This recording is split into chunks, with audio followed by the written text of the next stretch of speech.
हिमाचल में तमाम पार्टियां अब उपचुनावों की तैयारी में जुट गई हैं। इसी बीच बीजेपी भी उपचुनावों को लेकर रणनीति बना रही है। सोमवार को बीजेपी पदाधिकारियों की शिमला के पीटर हॉफ में बैठक हुई। बीजेपी प्रदेशाध्यक्ष सुरेश कश्यप ने बैठक की अध्यक्षता की। मुख्यमंत्री जयराम ठाकुर भी बैठक में मौजूद रहे। इसके साथ ही बीजेपी के राष्ट्रीय उपाध्यक्ष सौदान सिंह, प्रदेश प्रभारी अविनाश राय खन्ना और सह प्रभारी संजय टंडन भी शामिल हुए। इस दौरान बीजेपी प्रदेशाध्यक्ष सुरेश कश्यप ने पार्टी के सभी कार्यों के बारे में बताया। साथ ही उन्होंने कहा कि हिमाचल प्रदेश ने पूर्ण राज्यत्व के 50 साल के दौरान सभी क्षेत्रों में अभूतपूर्व विकास किया है। इस अवसर पर स्वर्णिम रथ यात्रा निकाली जाएगी और सभी 68 विधानसभा क्षेत्रों के कई कार्यक्रम किए जाएंगे। वहीं बैठक के बारे में जानकारी देते हुए बीजेपी के मुख्य प्रवक्ता रणधीर शर्मा ने कहा कि इस महत्वपूर्ण बैठक में पूर्व कार्यक्रमों की समीक्षा की गई और आने वाले चुनावों को लेकर रणनीति बनाई गई। अपनी पार्टी के प्रदेशाध्यक्ष सुरेश कश्यप जी की अध्यक्षता में हो रही इस बैठक में, जहां हम पिछली बैठक के बाद हुए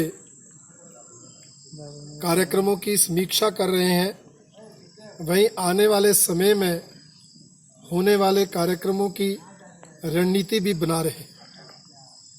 इस बैठक में पिछले जो कार्यक्रम हुए हैं उन सब की समीक्षा हुई है।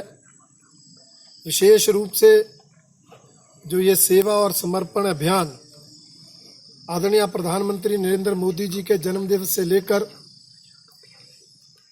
2 अक्टूबर महात्मा गांधी जी की जयंती तक चल रहा है।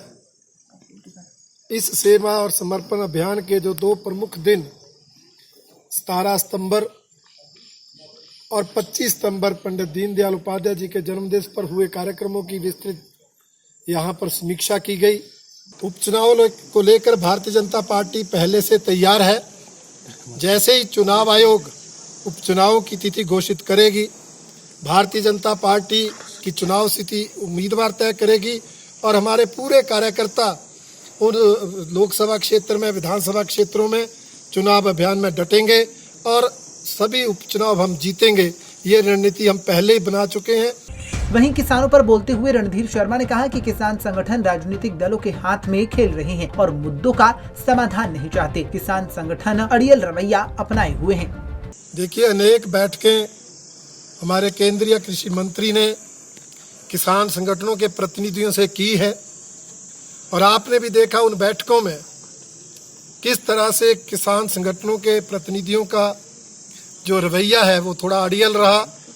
एक बैठक में कोई बात करनी और दूसरी बैठक में उससे उल्ट अपना स्टैंड ले लेना या कोई और मुद्दा खड़ा कर देना, जिससे लगता है कि शायद किसान संगठन कुछ राजनीतिक दलों के हाथ में खेल रहे हैं और वो जो उनके मुद्दे हैं उनका समाधान भी नहीं चाहते और किसानों का हित भी नहीं चाहते।